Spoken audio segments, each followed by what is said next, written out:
भेटले, दुसरी असती तर निघून गेली असती. ज्यावेळेस नवऱ्याचं बोलून पूर्ण होतं आणि बायकोची बोलायला सुरुवात होते तेव्हा मधी कोणता शब्द येतो? आता. बरं कसं झालंय माहितीये का, ज्याची त्याची बायको ज्याला त्याला ज्याच्या त्याच्या भाषेत समजावून सांगते. पेंटरची बायको म्हणते तुमचं थोबाड रंगवून, न्हाव्याची बायको म्हणते तुम्ही माझा केसानं गळा कापला, शिक्षकाची बायको म्हणते मला शिकू नका, वकिलाची बायको म्हणते तुमचा निकालच लावीन. बरं आमच्याही सोडत नाही. गायकाची बायको म्हणते तुमच्या चाली मला, वादकाची बायको म्हणते मला थापा मारू विठ्ठला विठ्ठला.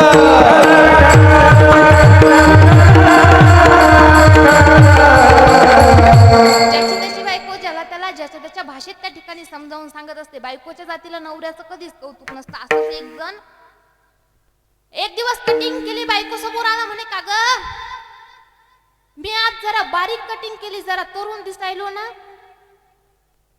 आता बायकोनं नवऱ्याला सांगितलं म्हणे का हो बारीक कटिंग करण्यापेक्षा तुम्ही एक काम करायचं ना, चप्पीच करायची ना, म्हणजे जरा बाळा त्यातलेच दिसले असता. बायकोच्या जातीला नवऱ्याचं कधीच त्या ठिकाणी कौतुक नसतं. ज्यावेळेस नवऱ्याचं बोलून होतं आणि बायकोची बोलायला सुरुवात होते त्यावेळेस कोणता शब्द समोर येतो? बोला ना. आता शब्द येतो. मग तोच आता शब्द तुकोबराय म्हणतात उजळले भाग्य आता, कधी तर अवघी चिंता वारली. अवघी म्हणजे समूळ. आता चिंता म्हटल्यानंतर इथं असा एकही व्यक्ती नाही की त्याच्या जीवनामध्ये चिंता नाही. बरोबर ना? असा एकही व्यक्ती नाही त्याच्या जीवनामध्ये चिंता नाही. आजकाल तुम्ही देवाला जरी प्रश्न केला, इंद्राला जरी विचारलं चिंता नाही, तरी इंद्र सांगेल की चिंता आहे. देवेंद्राला जरी विचारलं चिंता नाही का, देवेंद्र सुद्धा सांगेल चिंता आहे. प्रत्येक जण सांगतो की चिंता आहे. आजकाल लग्न होणं म्हणजे काय? तुम्ही बोलत चला. आता गावामध्ये सप्ताह चालू आहे, सप्ताह चालू असताना जेवायला मिळतं की नाही याची बोलत चला. तुम्हाला माझी भाषा समजते ना? समजते ना? मग बोलत चला. जेवायला मिळेल की नाही याची. बरं जेवायला मिळालं, इथं मंडपामध्ये आल्यानंतर जागा मिळेल का? बरं जागाही मिळाली, पण ती पाठ लावायला तिथं खांब मिळेल का याची? बरं तेही झालं, कीर्तनही झालं, त्यानंतर पोरग चांगल्या शाळेत जाईल का नाही याची. पोराला शाळेत घालण्याचं काम हे बापाचं असतं, पण शाळा कशी शिकायची काय करायचं हे काम कुणाचं असतं? मुलाचं असतं. बघा एक दिवस असं शाळेमध्ये एक लेकरू त्या ठिकाणी झोपलेलं होतं. गुरुजी त्या मुलापाशी आले, म्हणे का रे बाळा इथं कशाला झोपा काढतोस, आतमध्ये जा. आतमध्ये गेल्यानंतर ते गुरुजी जे काही शिकवत आहे ते 4 शब्द जर तुझ्या कानावर पडले तर तुला त्या ठिकाणी पेपर लिहिण्यासाठी सोपं जाईल. त्यानं गुरुजींना प्रश्न केला, म्हणे मग काय होईल? नीट ऐका. त्यानं काय प्रश्न केला?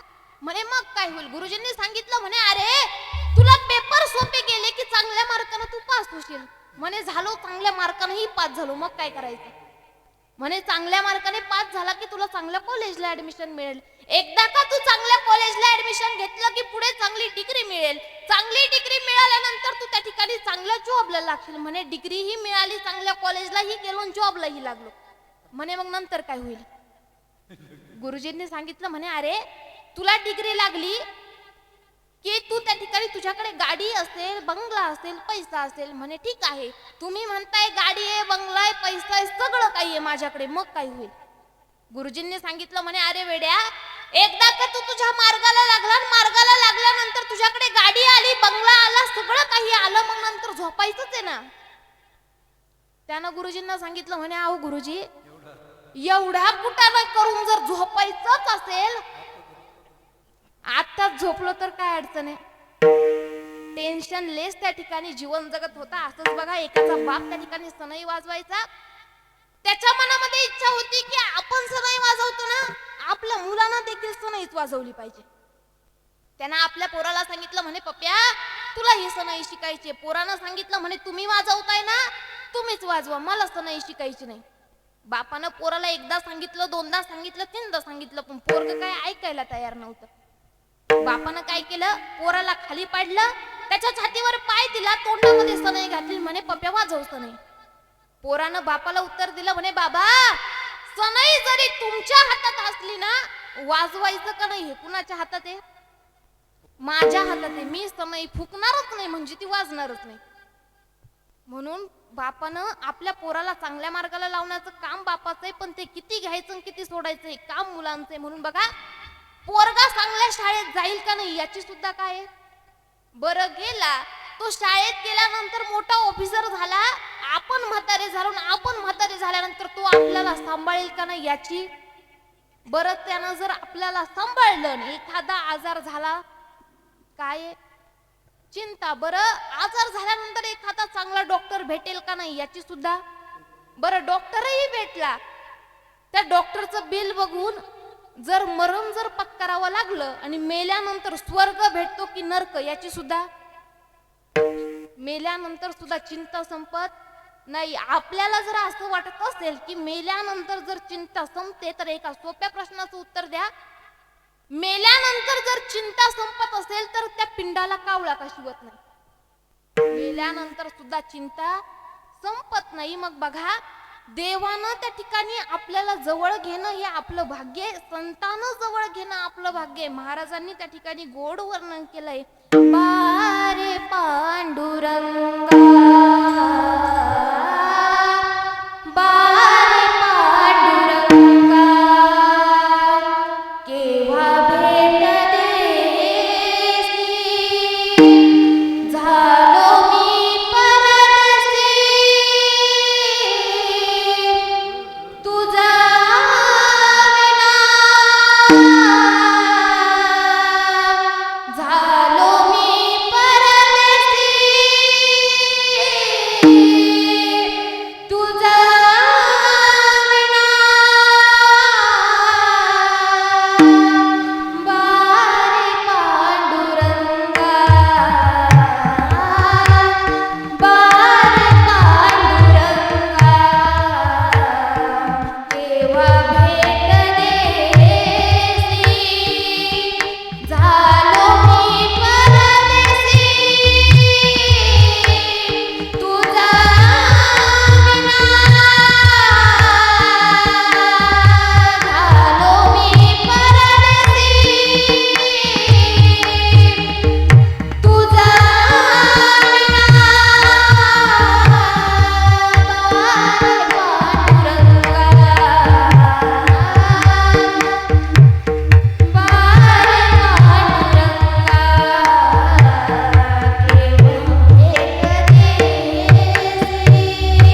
देव आपल्याला जवळ घेईल का नाही याची सुद्धा चिंता आहे. मग तुकोबराय म्हणतात की त्याच देवानं मला जवळ घेतलं, माझ्या जीवनातील चिंता वाढली. साधकांनी प्रश्न केला, म्हणे तुकोबराय तुमच्या जीवनातील जर चिंता नष्ट झाली हे कशामुळे झालं. तुकोबरायांनी सांगितलं अभंगाचं द्वितीय चरण.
आपण फक्त म्हणतो संत संत संत, पण संत म्हणजे कोण? तर स अधिक अंत, दुसऱ्याच्या अंतकरणातील अज्ञान आणि त्या अज्ञानाचा जो करतो अंत त्याला म्हणतात संत. शंकराचार्य वर्णन करतात, सन्मार्गवर्तिना संतः तद्रूपेण विद्या विनरुद्धयेसे एव वर्तते इति संतः. सन्मार्गाने वर्तन करणारे, देव स्वरूप असणारे, विद्या विनय यामध्ये परिपक्व असणारे आणि जगत कल्याणाकरिता अवतीर्ण झालेले यांना काय म्हणतात? संतांनी या ठिकाणी अवतार घेतले. संत या ठिकाणी जन्माला आले. कशासाठी जन्माला आले?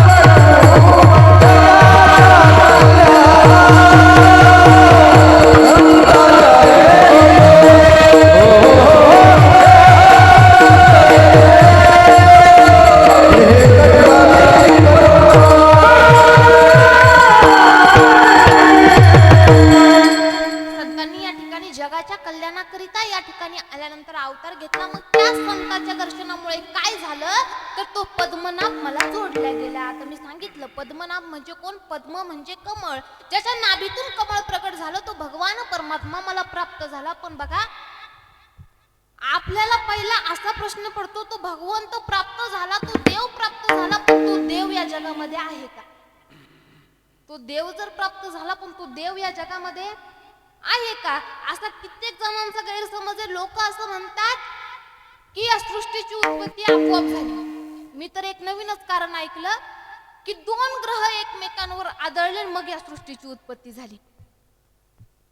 ज्यांचा असा गैरसमज आहे ना, 2 ग्रह एकमेकांवर आदळले आणि या सृष्टीची उत्पत्ती झाली, त्यांनी त्यांच्यासाठी ऐकून जावा का. एका गावामध्ये एक जोडपं राहत होतं.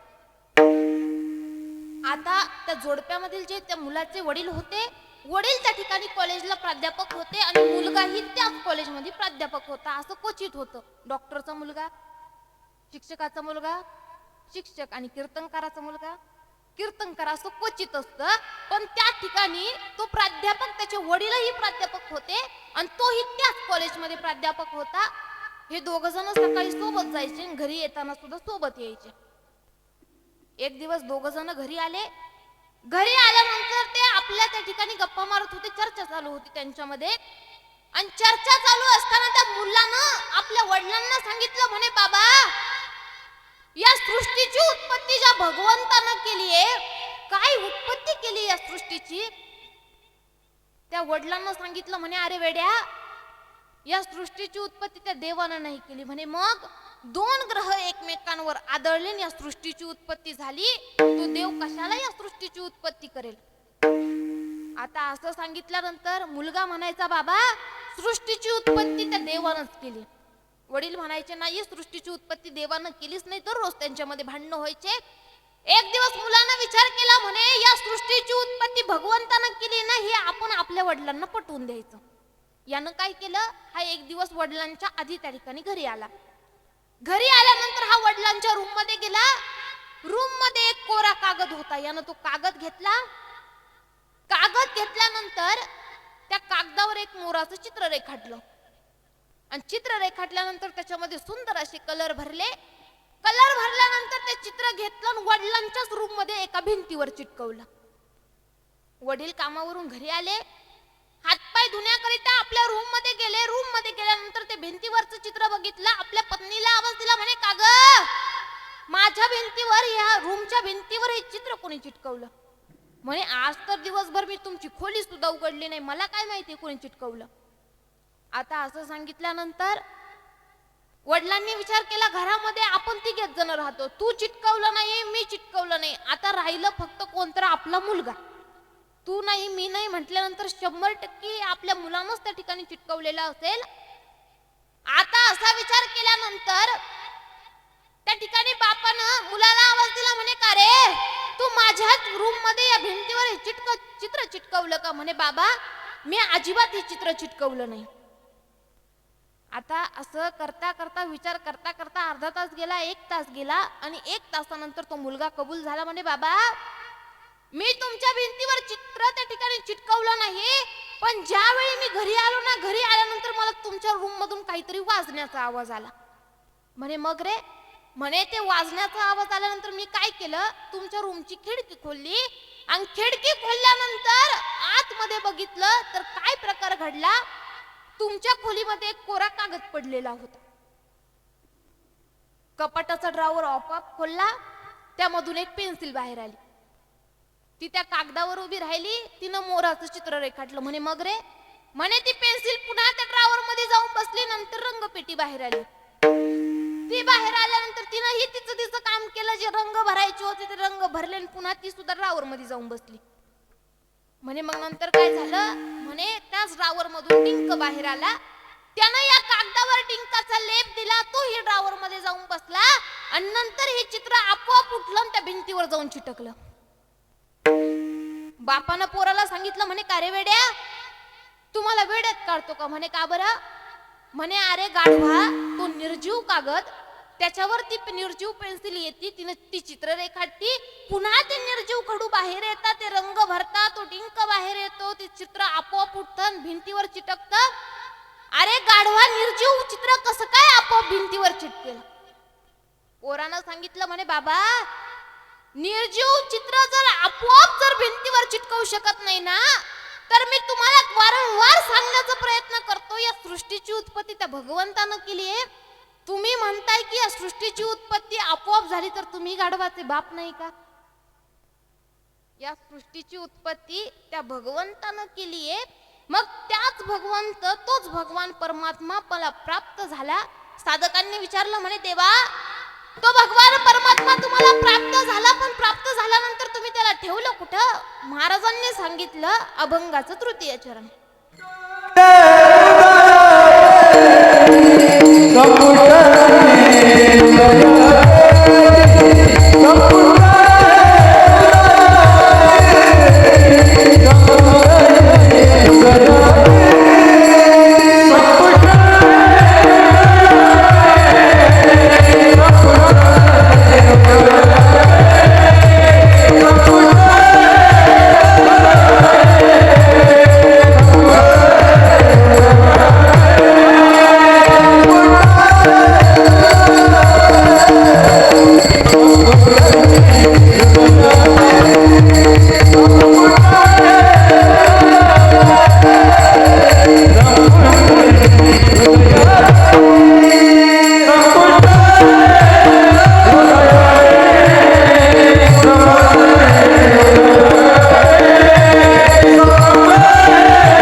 संपुष्टात म्हणजे आतल्यात, मी माझ्या हृदयात त्याला ठेवलं. सांगून जाईल बघा, देवाला जर कुठे राहायला आवडत असेल तर ते कुठे राहायला आवडतं? हृदयामध्ये त्या ठिकाणी राहायला आवडतं. आपण म्हणतो ना दरवेळेस भजनामध्ये, हृदय बंदी खा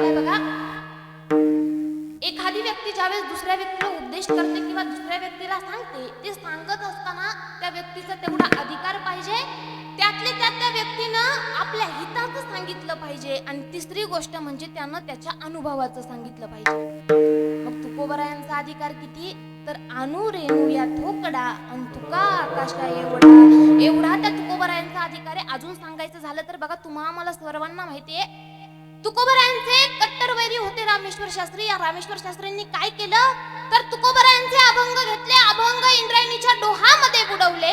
अभंग इंद्रायणीच्या डोहामध्ये बुडवल्यानंतर तुकोबरायांनी 13 दिवस बिना अन्न पाण्याचं उपोषण केलं, आणि 13 दिवस बिना अन्न पाण्याचं उपोषण केल्यानंतर 13व्या दिवशी अभंग इंद्रायणीच्या डोहातून कोरडेच्या कोरडेवरती आले. आपण आरतीमध्ये म्हणतो ना, तुकिता तुलने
साधकांनी प्रश्न केला, म्हणा तुकोबराय कशामुळे तुमचं भाग्य उजळलं? तुकोबराय म्हणतात की माझं परमार्थिक भाग्य आज उजळलं. साधकांनी विचारलं, म्हणे तुकोबराय अहो भाग्य उजळलं म्हणताय, पण कशामुळे भाग्य उजळलं? तुकोबराय म्हणतात की मला मी संतांच्या त्या ठिकाणी संतांच्या दर्शनामुळे माझं भाग्य उजळलं. संत दर्शने हा लाभ पद्मनाभ जोडला. म्हणे काय भाग्य उजळलं? संतांच्या दर्शनामुळे तुम्हाला काय लाभ झाला? तर तुकोबराय सांगतात की संतांच्या दर्शनामुळे तो पद्मनाभ मला जोडला गेला. आता पद्मनाभ म्हणजे कोण? पद्म म्हणजे कमळ, ज्याच्या नाभीतून कमळ प्रगट झालं तो भगवंत, तो देव, तो भगवान परमात्मा मला प्राप्त झाला.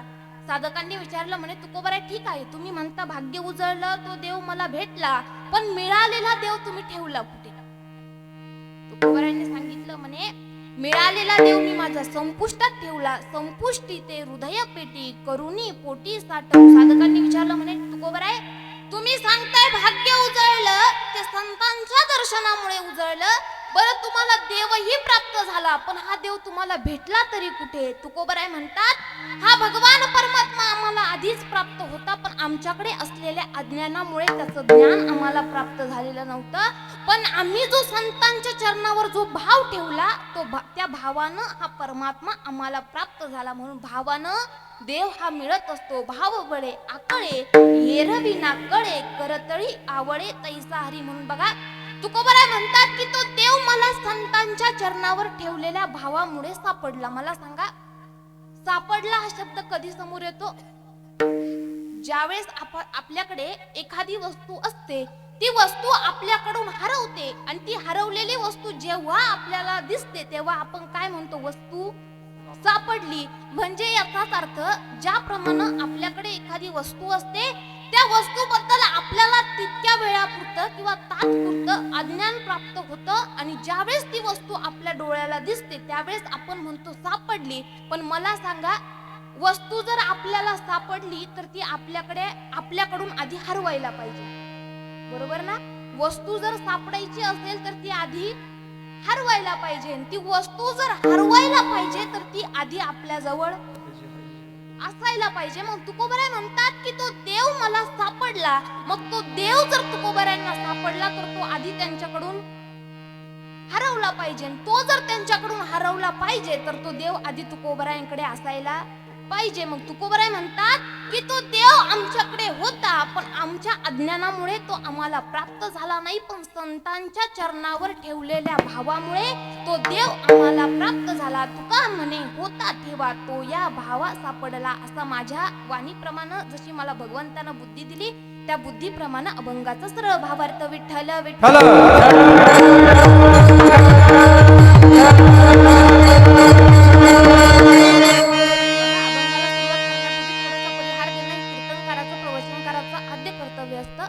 किम निमित्तानं आज तुम्ही आम्ही या ठिकाणी जमलेलो आहोत. सर्वांना ज्ञात आहे, माहिती आहे आणि कल्पनाही आहे. पण तरी हे सांगणाऱ्याचं आद्य कर्तव्य असतं या न्यायानं चालू असलेला हा अखंड हरिनाम सप्ताह. आणि या सप्ताहातील आजची दुसऱ्या दिवसाची सेवा ही माझ्यासारख्या बालक पामराकडे दिली म्हणून मी एकदा संपूर्ण महाजनपूर गाव ग्रामस्थ तसेच ज्यांच्या माध्यमातून ही सेवा माझ्यापर्यंत पोहोचली ते आमचे रामदास बाबा फड असतील सर्वांचे एकदा त्या ठिकाणी मनपूर्वक आभार व्यक्त करते.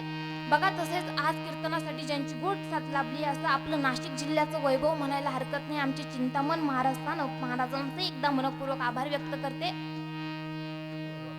शिवाजी महाराज असतील महाराजांचे एकदा मनपूर्वक आभार व्यक्त करते.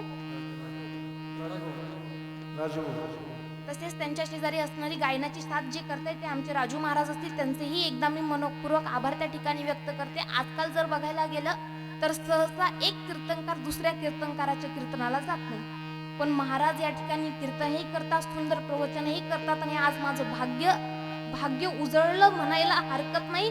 महाराज या ठिकाणी माझ्या कीर्तनात आलेले महाराजांचे एकदा मनपूर्वक आभार व्यक्त करते. पप्पाजावर असलेले आमचे लाड महाराजांचे एकदा मनपूर्वक आभार व्यक्त करते. आमचे विनेकरी बाबांचे एकदा मनपूर्वक आभार व्यक्त करते. वाजवायच्याच असतील ना जरा जोरात वाजवा, जेवण केलं ना मग जोरात वाजवा जरा. तसेच मागे जे टाळकरी आहे सर्वांचे एकदा मनपूर्वक आभार व्यक्त करते. आजची कीर्तन सेवा फक्त तुम्ही महाजनपूरकर बघणारे यात नवल नाही, तर आजचं कीर्तन झाल्यानंतर हे संपूर्ण जगात दिसणार आहे. ज्यांच्या माध्यमातून दिसणार आहे ते आमचे गजर माऊलीच्या चॅनलवाले विनोद दादा कांगणे दादांचे एकदा मनपूर्वक आभार व्यक्त करते. माझ्यासोबत आलेले आमचे वडील असतील सर्वांचे एकदा मनपूर्वक आभार व्यक्त करते. आता राहिलेल्यांची नावं आपण शेवट घेऊ. तसेच आमचे साऊंड सिस्टीम वाले दादा, गावची सिस्टीम आहे पण अगदी गोड सिस्टीम लावली, दादांचे एकदा मनपूर्वक आभार व्यक्त करते आणि सेवेला सुरुवात करते. विठ्ठल विठ्ठल.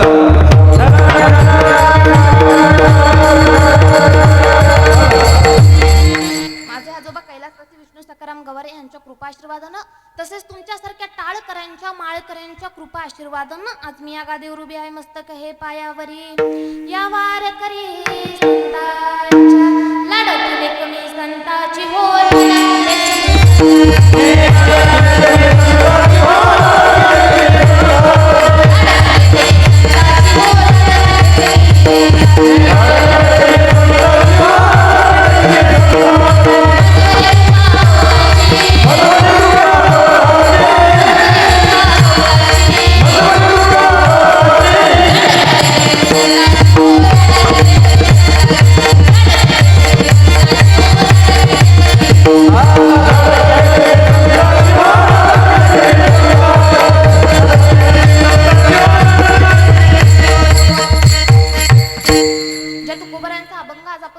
घेतलाय बघा. प्रत्येक व्यक्ती जीवनामध्ये आल्यानंतर प्रत्येक व्यक्तीच्या जीवनामध्ये 2 दिवस हे महत्वाचे असतात. एक म्हणजे जन्माला येण्याचा दिवस आणि दुसरा म्हणजे जाण्याचा दिवस, बरोबर ना? प्रत्येक व्यक्तीच्या जीवनामध्ये हे 2 दिवस महत्वाचे असतात. पहिला म्हणजे आपण जन्माला येतो तो करतो वाढदिवस म्हणून आणि दुसरा जो सोहळा असतो तो आपण गेल्यानंतर करतो वर्षश्राद्ध म्हणून. बरोबर. प्रत्येकाचे हे 2 दिवस महत्वाचे असतात. पण तुकोबराय आज आपल्याला सांगतायत की बाबांनो, माझ्या जीवनामध्ये आल्यानंतर हे 2 दिवस सोडून अजून एक दिवस महत्वाचा आहे. मग आता तुकोबरायांच्या जीवनामध्ये 2 दिवस कोणते, तर येण्याचा दिवस म्हणजे वसंत पंचमी आणि जाण्याचा तुकाराम बीज. या हे 2 दिवस सोडल्यानंतर तुकोबरायांच्या जीवनामध्ये अजून एक तिसरा दिवस महत्वाचा आहे. तो दिवस कोणता? तुकोबराय म्हणतात माघ शुद्ध दशमीचा गुरुवारचा दिवस. हा दिवस माझ्या आयुष्यात फार महत्वाचा आहे. कशामुळे महत्वाचा आहे? साधकांनी तुकोबरायांना विचारलं, म्हणे कशासाठी महत्वाचं आहे? तुकोबरायांनी सांगितलं की याच माघ दशमीच्या गुरुवारच्या दिवशी माझे गुरुजी माझ्या स्वप्नात आले. स्वप्नात आल्यानंतर त्यांनी मला बाबाजी नाव सांगितलं आणि अजून काय केलं तर रामकृष्ण हरी हा मंत्र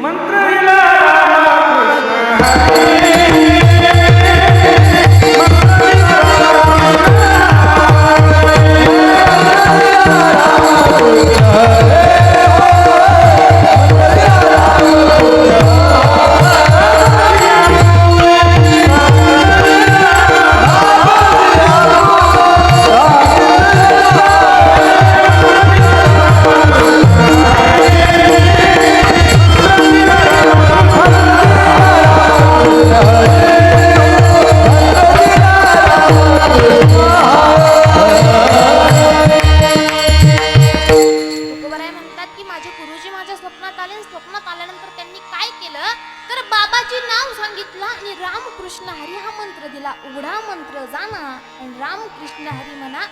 हा मंत्र मला माझ्या गुरूंनी दिला. मंत्र कशाला म्हणतात तर मरणात रायते यती मंत्र. हा पूर्वीचं जग जर बघितलं ना तर पूर्वीचं जग हे मंत्रानं चालत होतं. त्याच्यानंतरचं जग तंत्रानं, त्याच्यानंतरचं यंत्रानं आणि आताचं षडयंत्रानं. विठ्ठल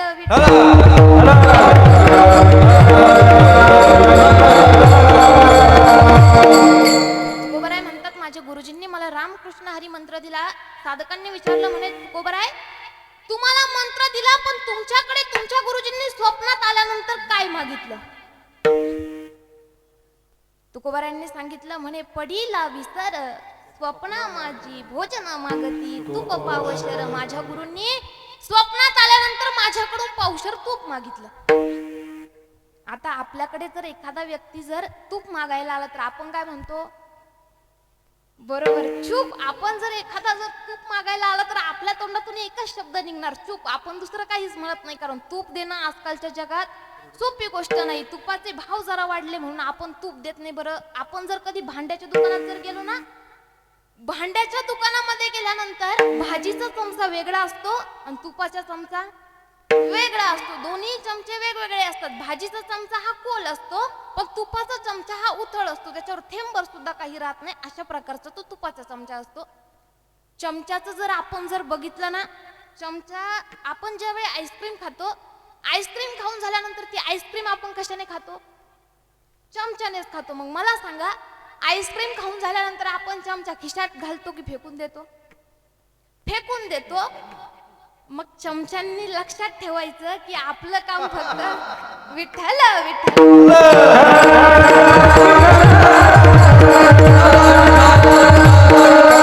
बरं, त्या चमच्याचं एक वैशिष्ट्य असं आहे, चमचा ज्या भांड्यात जातो ना त्या भांड्याला तो रिकामा करतो मगच बाहेर येतो. बरोबर ना? चमचा तुम्ही कोणत्याही भांड्यात टाका, तो आधी त्या भांड्याला रिकामा करणार आणि मगच तो बाहेर येणार. मग आपण ठरवायचं आपण चमच्यापासून किती लांब राहायचं. ज्याला समजलं त्याला समजलं, बाकीच्यांनी कीर्तन ऐकून घरी जा. विठ्ठल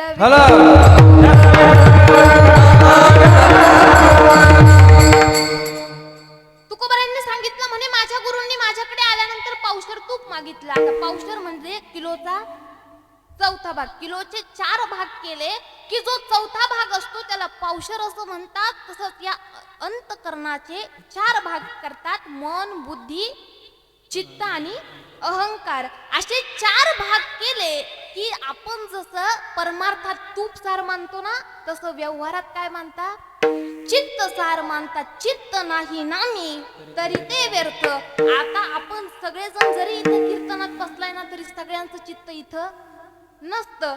बरं काही जण कीर्तनात असे बसतात तिथून चप्पलही दिसली पाहिजे आणि कीर्तनकारही दिसला पाहिजे. आपलं चित्त हे कीर्तनात नसतं. मग महाराज म्हणतात की तूप आणि चित्तूप हे अगदी चित्ताप्रमाणेच आहे. मृदू सभाय नवनीत तैसे सज्जनाचे चित्त. मग तुकोबाराय म्हणतात की माझे गुरुजी माझ्या स्वप्नात आले.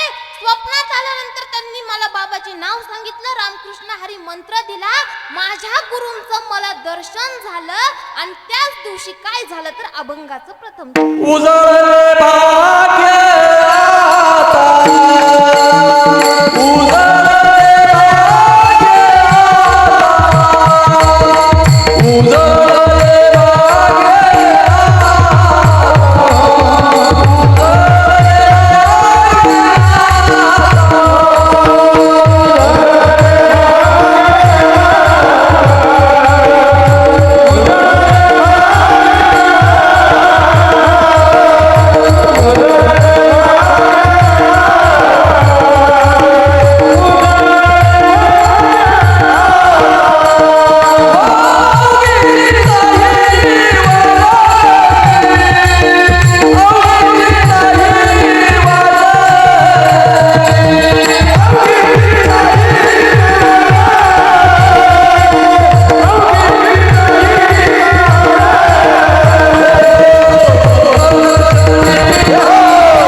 किंवा एखादी वस्तू पुन्हा नव्यासारखी करणं म्हणजे आपण काय म्हणतो उजळणे.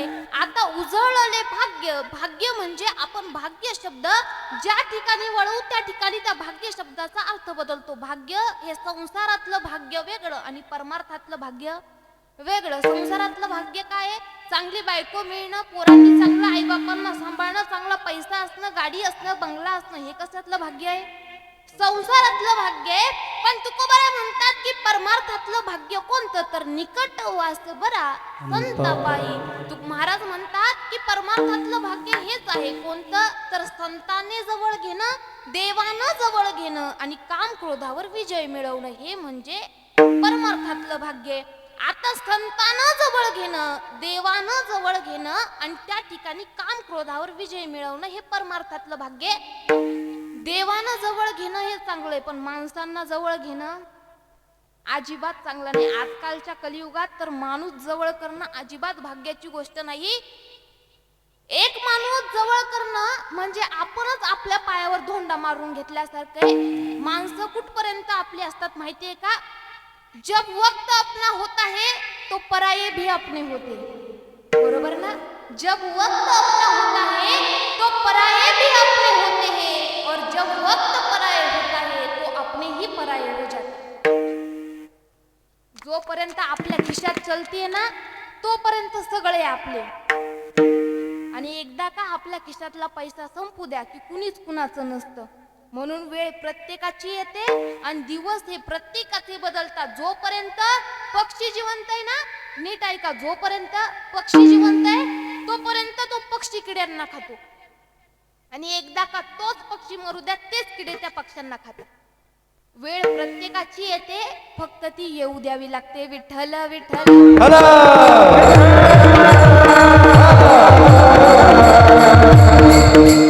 मग बघा, देवानं जवळ घेणं भाग्य, संतांना जवळ घेणं भाग्य, त्या ठिकाणी काम क्रोधावर विजय मिळवणं म्हणजे भाग्य.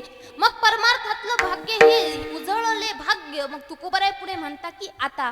आता हा शब्द केव्हा समोर येतो? आता हा शब्द वर्तमानवाचक आहे. जेव्हा एखादं वाक्य बोलून पूर्ण होतं आणि दुसऱ्या वाक्याची सुरुवात होते तेव्हा कोणता शब्द येतो? आता. माऊलींनी त्या ठिकाणी पसायदान लिहिलं. सुरुवात काय? आता विश्वात्मके देवे, पण जरी सुरुवात अशी केली असेल तर आधीची ओवी काय? किंबहुना तुमचे केले धर्म कीर्तन हे सिद्धी नेले, हेच आमचे काय उरले पायिकपण. मग तुक माऊलींनी लिहिलं आता विश्वात्मके देवे. अजून सांगायचं झालं तर आता कोठे धावे मन, इथून मागे धावत नव्हतं. आता निश्चिंती पावलो, आधी निश्चिंती नव्हती. मग आता हा शब्द आता तुम्हाला मी किती सांगितलं तरी समजणार नाही, पण सोप्या भाषेत सांगू का? ज्यावेळेस नवऱ्याचं बोलून पूर्ण होतं आणि बायकोची बोलायला सुरुवात होते, ती काय म्हणते? आता बाद झालं. दुसरी असती तर निघून गेली असती.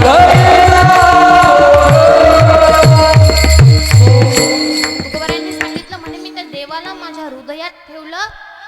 साधकांनी विचारलं म्हणे तुकोबाराय तुम्ही त्या देवाला प्राप्त केलं, हृदयात ठेवलं, पण तो देव तुम्हाला प्राप्त कसा झाला? तुकोबारायांनी सांगितलं मी संतांच्या चरणावर ठेवलेल्या भावामुळे तो देव मला प्राप्त झाला.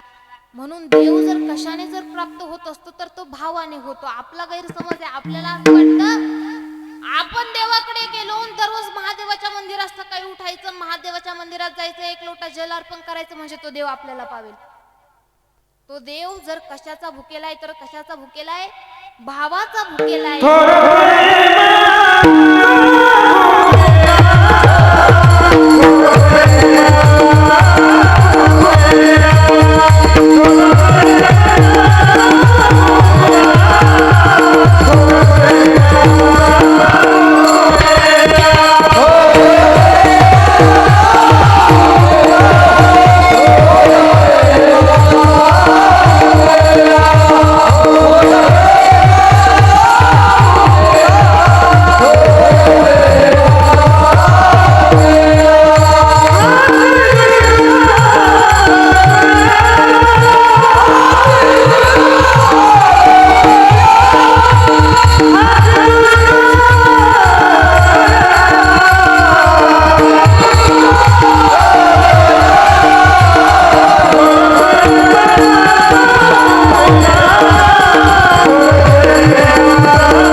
आपण त्या भगवंताची भक्ती करतो, पण भक्ती करत असताना आपण एकही देव आपलासा करून घेत नाही.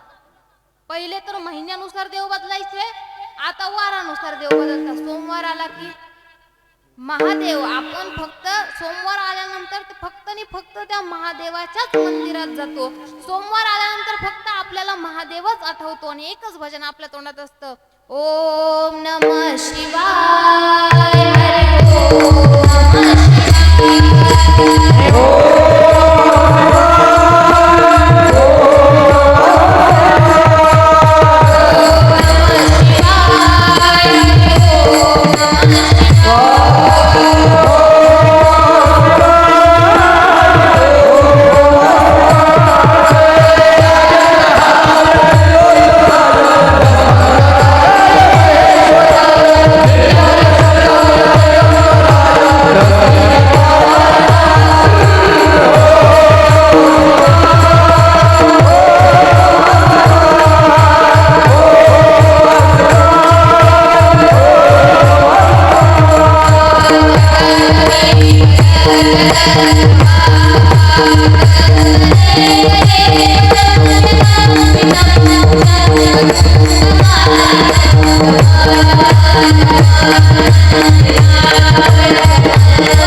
सोमवार गेला नंतर आला मंगळवार, मंगळवार आला का देवीची भक्ती, मंगळवार गेला आला बुधवार, बुधवार आला का विठ्ठल, गुरुवार आला का माऊली, शुक्रवार आला की संतोषी माता, शनिवार आला की हनुमंतराय, रविवार आला की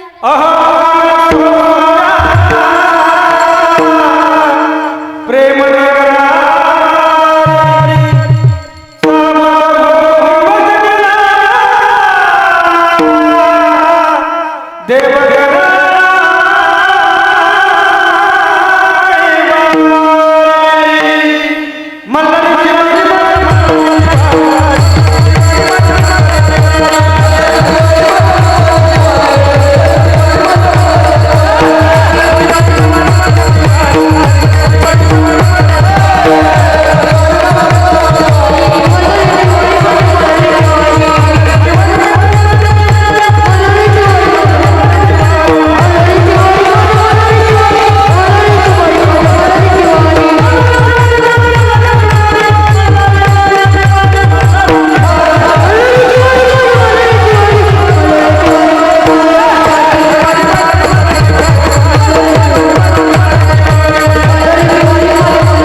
आपली भक्ती बदलते. आपली भक्ती आजकाल स्थिर राहिलेली नाही, पण जीवनात आल्यानंतर भक्ती जर कुणासारखी केली पाहिजे ना, तर ती आपल्या हनुमंतरायासारखी केली पाहिजे.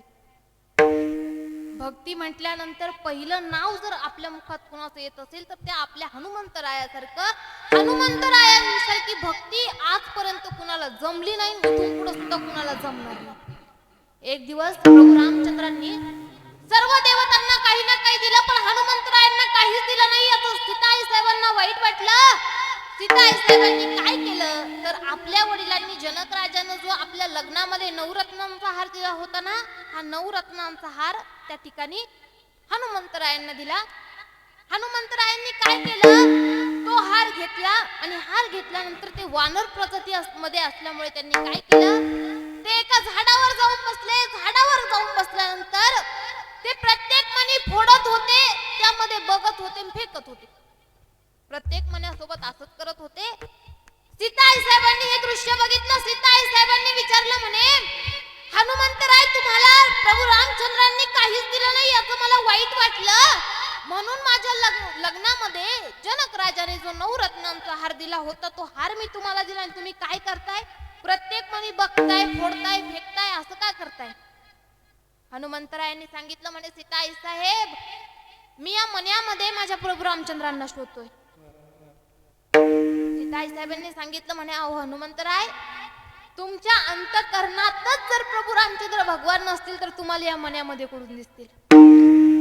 त्यावेळेस हनुमंतरायांनी काय केलं तर आपली छाती फाडून त्या ठिकाणी हनुमंतराय प्रभू रामचंद्र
महादेवाची तुम्ही आम्ही भक्ती करतो ना, या महादेवाचा सगळ्यात कट्टर भक्त जर कोण केला असेल तर तो रावण होता. हा आपला गैरसमज झालाय. आपण म्हणतो रावण हा राक्षस कुळातला होता, पण रावण हा राक्षस कुळातला नसून रावण हा ब्राह्मण कुळातला होता. आपल्या जुन्या कीर्तनकारांनी रावण खूप गोड सांगितला होता, पण आपल्या पिढीनं रावणाचं वाटोळं करून टाकलंय. आपण म्हणतो रावण हा राक्षस कुळातला होता, रावण हा राक्षस कुळातला होता, पण रावण हा राक्षस कुळातला नसून रावण हा ब्राह्मण कुळातला होता. बघा, ज्या दिवशी महादेवाचं लग्न झाल्यानंतर महादेवानं पार्वती मातेला त्या ठिकाणी स्मशानात ठेवलं. आता आपल्या गावात, आपल्याच गावचं सोडा, तुम्ही कोणत्याही गावचं घ्या, महादेवाचं मंदिर जास्तीत जास्त करून कुठं असतं? गावाच्या बाहेर किंवा त्या ठिकाणी स्मशानभूमी जवळ. महादेवाचा आणि पार्वती मातेचा विवाह झाल्यानंतर त्या महादेवानं पार्वती मातेला गावाच्या बाहेर ठेवलं. आता पार्वती मातेनं विचार केला, म्हणे ही या गावची प्रथा असेल काय, तर नवीन लग्न झालेल्या नवरीला 4 दिवस गावाच्या बाहेर ठेवतात, म्हणून आपल्या पतीनं त्या ठिकाणी आपल्याला गावाच्या बाहेर ठेवलं असेल. असं विचार करता करता 4 दिवस झाले, 8 दिवस झाले, बोलता बोलता महिना झाला, पण महादेवानं पार्वतीला काही घरीच नेलं नाही. आता पार्वती मातेनं एक दिवस त्या महादेवांना प्रश्न केला, म्हणे का हो प्रभू, लग्न होऊन आता महिना पूर्ण झाला, पण तुम्ही मला गावाच्या बाहेरच ठेवलंय, घरी कधी जायचं? आता घरी जायचं म्हटल्यानंतर त्या ठिकाणी महादेवानं विचार केला, आपलं काय असं दुसरं घर नाही, आपणही याच ठिकाणी राहतो, आता काय करायचं? म्हणून महादेवानं त्या ठिकाणी सोन्याची नगरी बांधली. त्यावेळेस असं वाळू सिमेंट विटा हे काही नव्हतं, म्हणून सोन्याची नगरी बांधली. आता मला सांगा, ज्यावेळी आपण एखादं घर घेतो किंवा घर बांधतो त्यावेळेस पहिली पूजा कोणती करतो? वास्तुशांती. कशामुळे करतो? तर बघा, पूर्वी वास्तू नावाचा एक दैत्य होता. या दैत्याला ज्यावेळी मारल्या गेलं ना, मारल्यानंतर या दैत्यानं सांगितलं, म्हणे मी दैत्य म्हणून जन्माला आलो, याच्यात माझा काय दोष आहे? मी दैत्य म्हणून जन्माला आलो, यात माझा काय दोष आहे? मला कुठेतरी राहायला जागा द्या. त्यावेळेस देवानं सांगितलं, म्हणे हे बघ बाबा, तुझं नाव काय आहे? वास्तू. मी तुला अशा ठिकाणी जागा देतो, एखाद्या व्यक्तीने नवीन घर घेऊ दे किंवा नवीन त्या ठिकाणी घर बांधू दे, आधी जागा तुला देतील आणि मग ते त्या घरामध्ये राहायला येतील.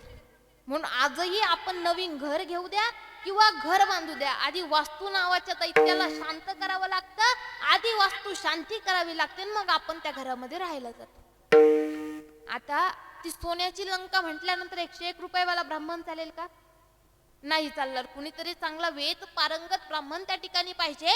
मग अशा वेळी त्या नारद मुनींनी काय केलं, तर त्या ठिकाणी ब्राह्मणाच्या शोधात निघाले. आता ब्राह्मणाच्या शोधात निघाल्यानंतर त्यावेळेस मॅप होता का, मोबाईल होता? काहीच नव्हतं का? नारद मुनींनी असं केलं, मोबाईल काढला, मोबाईलवर मॅप काढला, टाकलं रावणाचं घर कुठे, लगेच ते लोकेशन दाखवलं. असं होतं का त्यावेळी? मोबाईल नव्हता. त्यावेळेस नारद मुनींनी याला विचार त्याला विचार असं करता करता रावणाजवळ गेले. रावणाला सांगितलं, म्हणे महादेवाच्या लंकेची वास्तुशांती करणार का?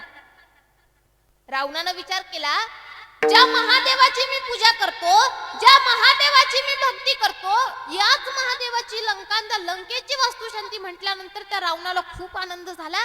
रावण त्या ठिकाणी नारद मुनींसोबत आला. ज्यावेळी त्या लंकेमध्ये प्रवेश केल्यानंतर त्या रावणाची नजर बदलली. रावणाच्या मनामध्ये विचार यायला सुरू झाले, ही जर सोन्याची लंका माझी असती तर. हा विचार करता करता त्या ठिकाणी रावणानं पूजा मांडली, नवचंडी पूजा त्या ठिकाणी सुरू केली. ती पूजा झाली, विधी झाला, यज्ञ झाला आणि सगळं काही झाल्यानंतर आता महादेवानं रावणाला विचारलं, म्हणे रावणा किती दक्षिणा पाहिजे? रावणानं सांगितलं, म्हणे देवा, मीच तुमची भक्ती करतोय, मीच तुमची पूजा करतोय, मी काय तुमच्याकडून दक्षिणा घेणार? मला तुमच्याकडून दक्षिणा नकोय. त्यावेळेस महादेवानं सांगितलं, म्हणे अरे, पूर्वी नारायण यज्ञ नावाचा देव होऊन गेला आणि त्या देवाचा दक्षिणा नावाच्या मुलीशी विवाह झाला होता. तसपासून जर कुणी जरी यज्ञ जर केला आणि त्या यज्ञाला जर दक्षिणा दिली नाही ना, तर तो यज्ञ पूर्ण होत नाही. म्हणून त्या महादेवानं सांगितलं, तुला माझ्याकडून दक्षिणा घ्यावी लागेल. पण रावणानं सांगितलं, देवा, मला तुम्ही कितीही कथा सांगा, कितीही काही सांगा, मी तुमच्याकडून दक्षिणा घेणार नाही. महादेवानं सांगितलं, म्हणे ठीक आहे, तुला दक्षिणा घ्यायची नसेल आणि काहीच घ्यायचं नसेल तर तुझ्या मनामध्ये काहीतरी इच्छा असेल ना. रावणानं सांगितलं, म्हणे देवा, इच्छा अशी काहीच नाही, फक्त मनामध्ये असा विचार आहे की एकदा तरी मी अशी सोन्याची लंका बांधेल. आता महादेव म्हटल्यानंतर भोळ दैवत त्या महादेवांना सांगितलं म्हणे, अरे भविष्यात कशाला बांधतो, ही लंकाच तुला घेऊन टाक. म्हणून लंका ही कुणाची होती? शंकराची होती. शंकरानं त्या ठिकाणी रावणाला ती दान देऊन टाकली. म्हणून महादेवाचं सगळ्यात कट्टर भक्त जर कोण असेल ना, तर तो त्या ठिकाणी रावण होता. त्या रावणाबद्दल आपण गैरसमज करून घेतलाय. म्हणून त्या देवाला जर भजायचं असेल, त्या देवाची जर पूजा करायची असेल ना, तर दुसरं काहीच लागत नाही, फक्त लागतो तो भाव. पण आपलं कसं असतं, मी म्हणत नाही तुम्हाला तुम्ही कोणत्याच देवाकडे जाऊ नका, तुम्ही सगळ्या देवांकडे जा, पण त्या देवांकडे जात असताना ना कोणता तरी एकच देव आपलासा करून घ्या. आपुला तो एक देव करून घ्यावा, तेने विना जीवा सुख नव्हे. म्हणजे जीवनात आल्यानंतर आपलासा असा एकच देव करून घ्या. तुकोबारायांनी सांगितलं म्हणे, तो देव मला सापडला, तो माझ्याकडे आधीपासूनच होता, पण माझ्याकडे जे अज्ञान होतं त्या अज्ञानामुळे तो मला समजला नाही. पण संतांच्या चरणावर ठेवलेल्या भावामुळे तो देव मला सापडला. अभंगाचं शेवट. तुका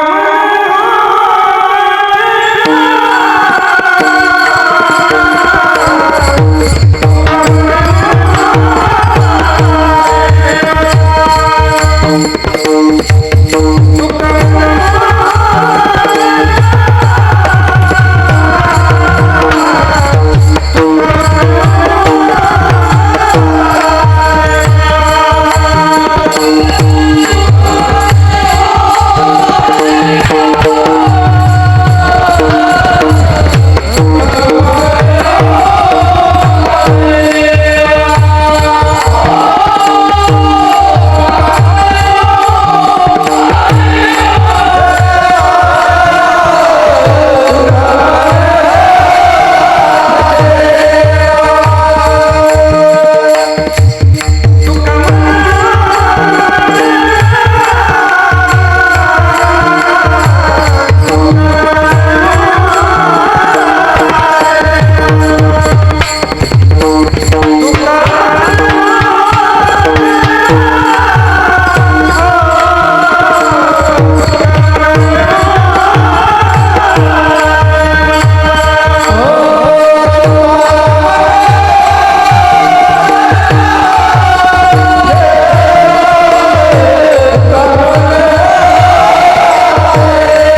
सापडला. तुकोबराय म्हणतात संतांच्या चरणावर ठेवलेल्या भावामुळे तो देव मला प्राप्त झाला. मग त्या देवाचं नामस्मरण करायचं, पण कसं करायचं?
ज्याला दोन हात असतील त्यांनी हात वर करा, ज्याला नसतील त्यांनी करू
आवश्यक होता है, तैसे आत्मा के लिए भजन आवश्यक होता है. महाराज म्हणतात, कधी लागे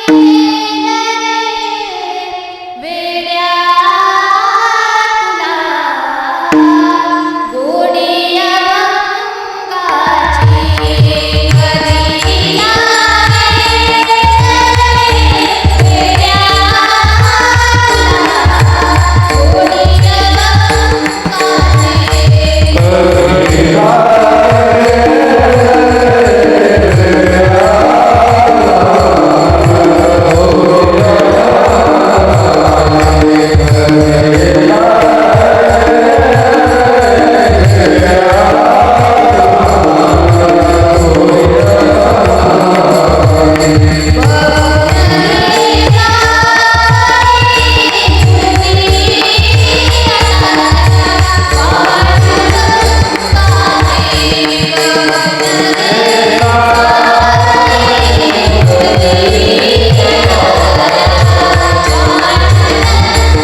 जपली पाहिजे. काय म्हणतात ना, आल्या गेल्याचा आदर, सासू सासऱ्यांची कदर, जिचा नेहमी डोक्यावर पदर.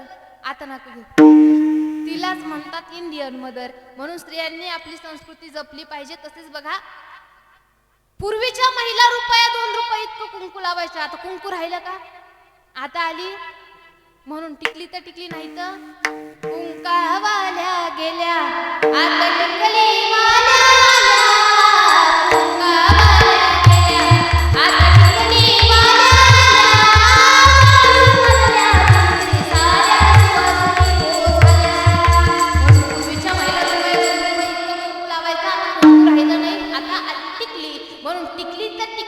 हुकली. म्हणून त्या ठिकाणी आपण आपली संस्कृती जपली पाहिजे. तसेच तरुण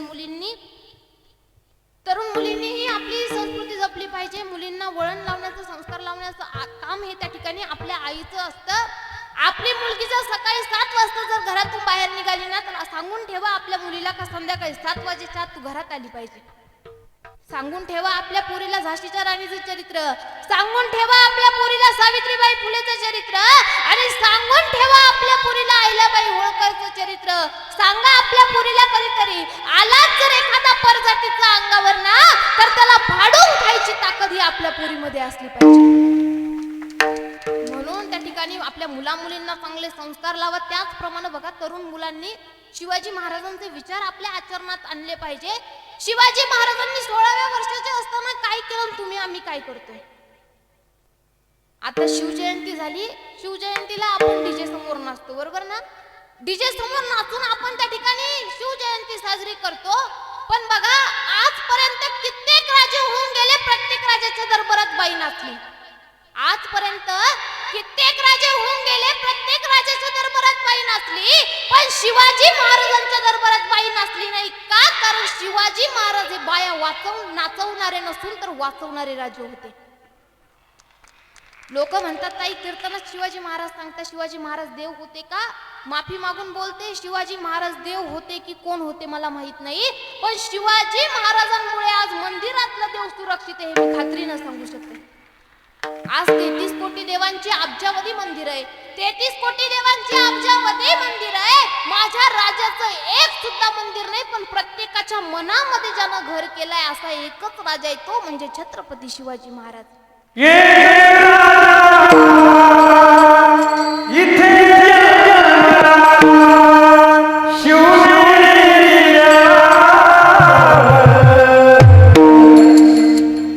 माझ्या राजा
शिवाजी महाराज एकच आहेत, एकच होते आणि एकच राहणार. का? कारण भारतासारखा देश नाही, महाराष्ट्रासारखं राज्य नाही, पंढरपुरासारखं तीर्थ नाही, पांडुरंगासारखं दैवत नाही, ज्ञानेश्वरांसारखा संत नाही, ज्ञानेश्वरीसारखा ग्रंथ नाही, वारकरी संप्रदायासारखा पंथ नाही, रामकृष्ण हरीसारखा मंत्र नाही, दशरथासारखा बाप नाही, कौशल्यासारखी आई नाही, प्रभू रामचंद्रासारखा मुलगा नाही, सीतेसारखी सून नाही, लक्ष्मणासारखा भाऊ नाही, विभीषणासारखा मित्र नाही, रावणासारखा शत्रू नाही, मिठासारखं खारट नाही, दयासारखा आंबट नाही. हे शरीर पुन्हा पुन्हा नाही, तसं या महाराष्ट्राला शोभा होणं पुन्हा शक्य नाही. हवेचा वेग जास्त नव्हता, हवेपेक्षाही त्याचा वेग जास्त होता. अन्यायाविरुद्ध लढण्याचा ज्याचा इरादा एक होता, असा जिजाऊचा शोभा लाखात नाही तर जगात एक होता. म्हणतात ना, ज्याला बाईतली बहीण कळाली तो मुक्ताईचा ज्ञाना झाला, ज्याला बाईतली बहीण कळाली तो मुक्ताईचा ज्ञाना झाला, ज्याला बाईतली पत्नी कळाली तो सीतेचा राम झाला, ज्याला बाईतली प्रेयसी कळाली तो राधेचा श्याम झाला, आणि ज्याला बाईतली आई कळाली तो माझा जिजाऊचा शोभा झाला. म्हणून शिवाजी महाराज एकच होते, एकच आहे आणि एकच राहणार. शिवनेरीवर शुभ जन्मला, शिवनेरीवर शुभ जन्मला,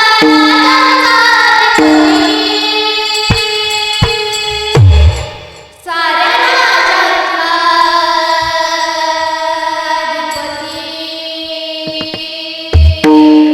जे महाराष्ट्रात जन्माला आले असतील टाळ्यांचा आवाज कमी पडू देणार नाही. दैवत छत्रपती नाव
नाही. म्हणून बघा त्या ठिकाणी संतांचे विचार आपल्या आचरणात आणा, शिवाजी महाराजांचे विचार आपल्या आचरणात आणा. नाहीतर हे जरी नाही काल तर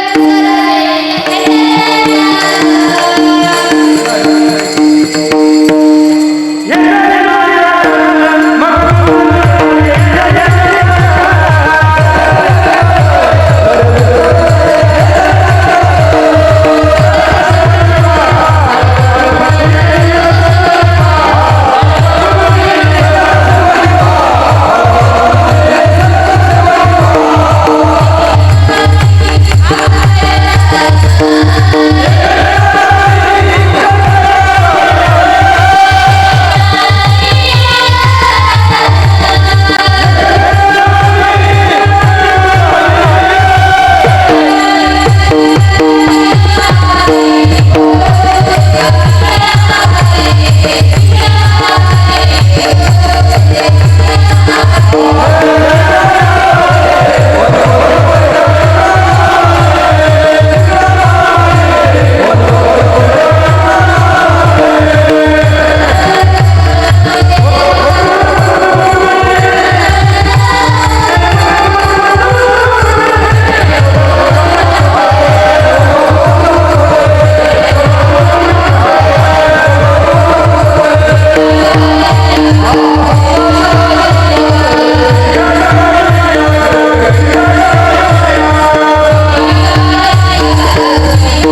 तास तुमच्यासमोर चिंतन मांडण्याचा मी प्रयत्न केला. बोलण्याच्या ओघातून एखादा वाईट शब्द जर माझ्या तोंडातून निघाला असेल तर तो वाणीचा दोष समजा. जे काही चांगलं असेल ते गुरुवरायांची गुरुकृपा, जे काही वाईट असेल ते तुमचीच मुलगी म्हणून माफ करा. बघा, आज कीर्तनाला गोड साथ सगळे गायक वादक सगळ्यांची लागली. म्हणतात ना, एकटा कीर्तनकार आणून काहीच होत नाही. जरी कीर्तनकार आणला तरी कीर्तन हे कशावर जर अवलंबून असेल तर ते गायक वादकांवर. जे कीर्तनकाराच्या मनात असतं ते गायकाच्या ओठात असतं. जे गायकाच्या ओठात असतं ते वादकाच्या बोटात असतं. जे वादकाच्या बोटात असतं ते तुमच्या नोटात असतं. विठ्ठल विठ्ठल.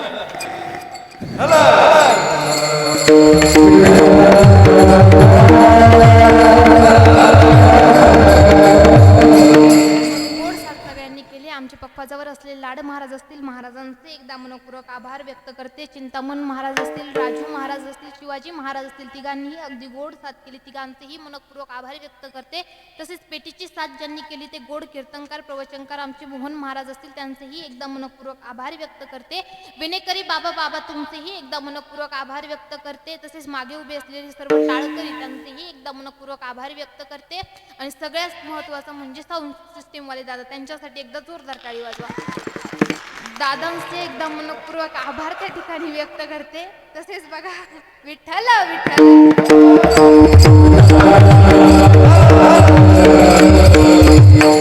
तसेच आज जे कीर्तनाचं चित्रीकरण जे करताय ते गजर माऊलीचं चॅनेलवाले, तसेच ज्या चॅनलचे सर्व आमचे विनोद दादा कांगणे दादांनी या ठिकाणी उपस्थिती लावली आणि त्या ठिकाणी कीर्तन शूट केलं. दादांचे एकदा मनपूर्वक आभार व्यक्त करते. तसेच आमच्यासोबत आलेले आमचे वडील असतील, काका असतील, दोघांचे एकदा मनपूर्वक आभार व्यक्त करते. तसेच आमच्या गावचे श्याम काका नागरे या ठिकाणी उपस्थित आहेत, त्यांचेही एकदा मनपूर्वक आभार व्यक्त करते. तसेच तुमच्या गावची भूमिकन्या आणि आमच्या काकी त्याही या ठिकाणी उपस्थित आहेत, त्यांचेही एकदा मनपूर्वक आभार व्यक्त करते. कुणी जर राहिला असेल तर माफी मागते. तसेच ज्यांच्या माध्यमातून ही सेवा माझ्यापर्यंत पोहोचली ते समस्त ग्रामस्थ मंडळी महाजमपूर आणि रामदास बाबा फड यांच्या माध्यमातून ही सेवा माझ्यापर्यंत पोहोचली, त्यांचेही एकदा मनपूर्वक आभार व्यक्त करते. झालेली सेवा निवृत्तीनाथ दादांच्या चरणी अर्पण. सेवेला पूर्णविराम. निवृत्ती राया